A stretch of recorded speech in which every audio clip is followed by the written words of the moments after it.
Menjalani hidup ibarat lo berada dalam sebuah roda, bro. Ada kalanya berada di atas dan ada kalanya pula lo bisa berada di bawah, ya. Sekeras apapun lo berusaha untuk menolaknya, tetap tidak dapat dipungkiri jika sewaktu-waktu lo dapat terjebak di titik terendah dalam hidup. Meskipun begitu, bro, berada di titik terendah dalam hidup bukan berarti akhir dari segalanya, ya. Selama lo masih mau berusaha, lo pasti bisa bangkit bahkan dapat merubah menjadi yang lebih baik dari sebelumnya jika lo sedang berada dalam kondisi tersebut. Ini ada 5 hal yang nggak boleh dilakukan saat lo sedang berada di titik terendah dalam hidup, bro. Yang pertama, meracuni pikiran dengan toxic positivity. Toxic positivity adalah kondisi ketika seorang menuntut dirinya sendiri atau orang lain untuk selalu berpikir dan bersikap positif, serta selalu menolak emosi negatif, ya. Melihat suatu hal dengan positif memang baik, bro, tapi jika dibarengi dengan menghindari emosi negatif, hal ini justru dapat berdampak buruk bagi kesehatan mental, ya. Seorang yang terjebak dalam toxic positivity akan terus berusaha menghindari emosi negatif, ya, seperti marah, sedih, ataupun kecewa dari suatu hal yang terjadi. Padahal emosi negatif juga penting untuk dirasakan dan diekspresikan. Keberadaan toxic positivity memang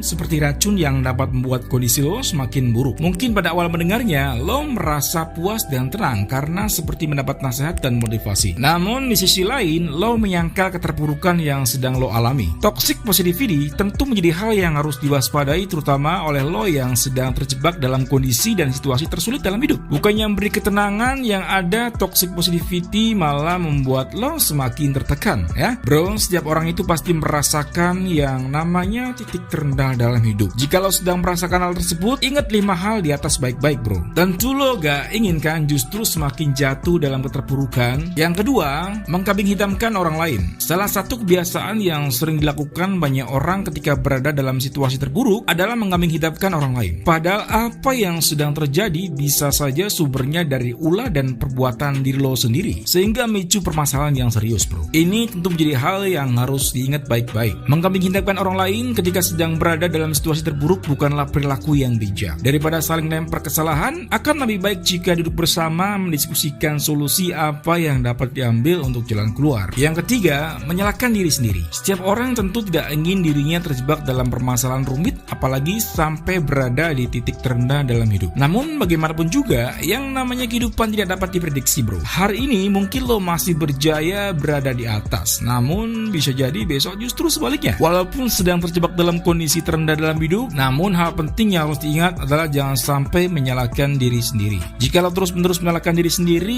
atas apa yang terjadi, tidak akan memecahkan masalah. Daripada melakukan hal tersebut, lebih baik lo mengevaluasi apa yang kurang dan memperbaiki rencana maupun strategi yang akan diambil selanjutnya, sehingga kegagalan yang sama tidak akan terulang. Yang keempat, memutuskan untuk menyerah. Perasaan lelah dan ingin menyerah seringkali datang menghampiri, apalagi jika benar-benar dihadapkan dengan permasalahan rumit dan seolah berada di titik terendah dalam hidup. Rasanya ingin berhenti saja dan menyudahi perjuangan yang telah dilakukan selama ini. Tetapi apakah itu sebuah keputusan yang tepat, bro? Jika lo mulai lelah dan timbul rasa ingin menyerah, lebih baik pikirkan ulang, ya. Bagaimanapun juga, menyerah tidak akan buat kondisi menjadi lebih baik. Bisa jadi lo malah semakin menyesal dengan keputusan yang telah lo ambil tersebut. Yang kelima, larut dalam keterpurukan. Siapa sih yang gak merasa terpuruk ketika sedang dihadapkan dalam situasi tersulit dalam hidup? Bisa dipastikan semua orang pasti mengalaminya, bro, ya. Entah itu rencana lo yang berakhir berantakan maupun kenyataan yang tidak sesuai dengan apa yang menjadi ekspektasi. Sebenarnya rasa terpuruk itu wajar-wajar saja, namun demikian jangan sampai rasa kecewa dan terpuruk itu malah berlarut-larut dalam jangka waktu yang berkepanjangan. Bagaimanapun juga harus segera bangkit dan berusaha keluar dari titik terendah dalam hidup lo, ya. Semangat, bro.